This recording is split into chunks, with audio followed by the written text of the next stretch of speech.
Assalamualaikum warahmatullahi wabarakatuh. Sebelumnya, perkenalkan nama saya Sandi Rosa Emelinda. Saya dari Sarjana Terapan Kebidanan semester 6. Sebelumnya, terima kasih kepada teman-teman semua yang sudah mau hadir dalam penyuluhan kali ini.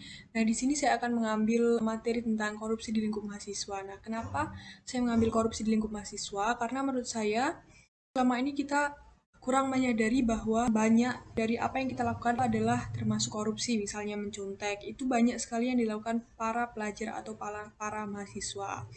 Nah, untuk itu, karena mahasiswa sebagai generasi of change atau generasi perubahan, kita dapat mencegah terjadinya korupsi dari lingkup sedini mungkin. Seperti contohnya misalnya di lingkup mahasiswa. Oke, baiklah teman-teman, langsung saja kita mulai.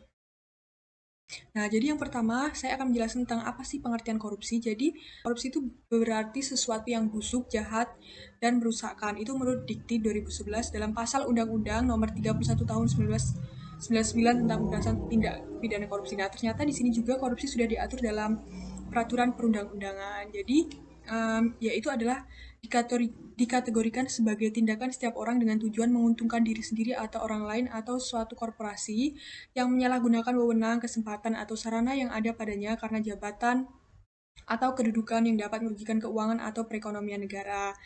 Nah, dengan demikian dapat disimpulkan bahwa korupsi adalah tindakan menguntungkan diri sendiri dan orang lain yang bersifat busuk dan merusakkan karena merugikan negara dan masyarakat banyak. Nah, oleh karena itu korupsi itu sangat merugikan orang banyak.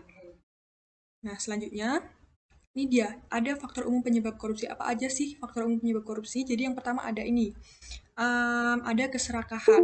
Jadi dia tuh kurang mensyukuri apa yang dia punya, sehingga dia masih pengen yang orang lain punya. Nah, yang kedua ada kesempatan, ada kebutuhan, dan pengungkapan. Nah, ini dia ada contoh korupsi di lingkup mahasiswa. Ini yang sangat banyak sekali dilakukan para mahasiswa. Nah, yang pertama ada kebiasaan mencontek, plagiat, copy paste, titip absen, bolos kuliah, penyalahgunaan dana beasiswa, terlambat atau korupsi waktu. Ini banyak sekali juga yang mahasiswa lakukan. Terus memberikan gratifikasi ke dosen, memalsukan data untuk beasiswa, kebiasaan tidur di kelas, dan berbagai penyimpangan lainnya. Ini semua sudah seperti budaya di kalangan mahasiswa. Untuk itu, kita harus menghindari hal-hal lingkup terkecil ini agar tidak menjadi kebiasaan sehingga menyebabkan korupsi yang lebih besar. Nah, oke, selanjutnya.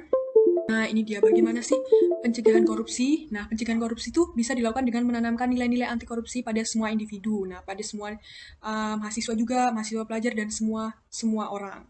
Nah, nilai-nilainya itu apa aja sih? Nah, kita bisa nilai individu itu bisa dari nilai inti yang meliputi ini, jujur, disiplin, dan tanggung jawab. Serta kita harus mempunyai nilai sikap yang meliputi adil, berani, dan peduli, serta mempunyai etos kerja yang meliputi ini.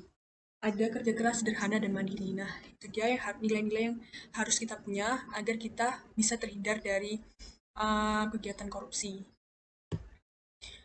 Nah, ini presentasinya udah selesai.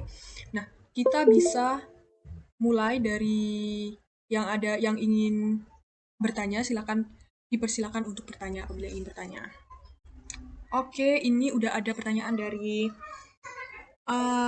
mahasiswa, salah satu mahasiswa. Terima kasih yang sudah bertanya. Saya sebutkan pertanyaannya.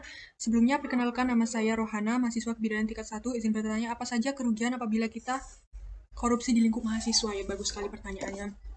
Jadi apabila kita korupsi di lingkup mahasiswa, misalnya dalam mencontek tadi, satu contoh mencontek tadi, bukan hanya teman kita yang dirugikan, teman yang kita conteki, tapi sebenarnya pada diri kita juga dirugikan. Kenapa hal tersebut terjadi?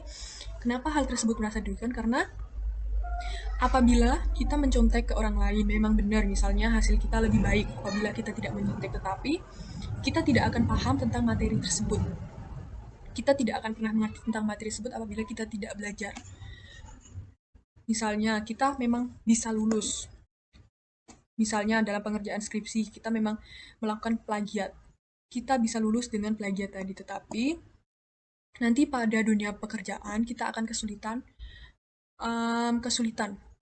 Kenapa? Karena kita kurang memahami materi tersebut, sehingga dalam hal ini korupsi itu sangat-sangat dilarang karena bisa merugikan diri sendiri, orang lain, maupun institusi. Kenapa institusi juga sangat dirugikan? Karena selama ini misalnya institusi melihat mahasiswa A, dia punya nilai yang bagus, selalu memuaskan, tetapi pada kenyataannya mahasiswa si A tidak memahami tentang materi tersebut. Itu sangat merugikan institusi karena di sini institusi itu punya tujuan untuk mencetak mahasiswa yang unggul berprestasi, tapi ternyata mahasiswa tersebut sangat mengecewakan institusi. Nah, seperti itu. Apakah ada yang dari mahasiswa ada yang ingin ditanyakan lagi? Oke, tampaknya tidak ada. Baiklah, terima kasih atas yang sudah berpartisipasi dalam penyuluhan kali ini. Semoga penyuluhan kali ini bermanfaat untuk teman-teman semua agar kita semua dapat menghindari kegiatan korupsi. Kita bisa mencegah korupsi dari diri kita sendiri, dari lingkup kita sendiri, lingkup mahasiswa. Sebelum korupsi itu menjadi lingkup yang lebih luas. Oke, terima kasih atas partisipasinya semua. Saya akhiri. Wassalamualaikum warahmatullahi wabarakatuh. Selamat beraktivitas lagi. Terima kasih semuanya.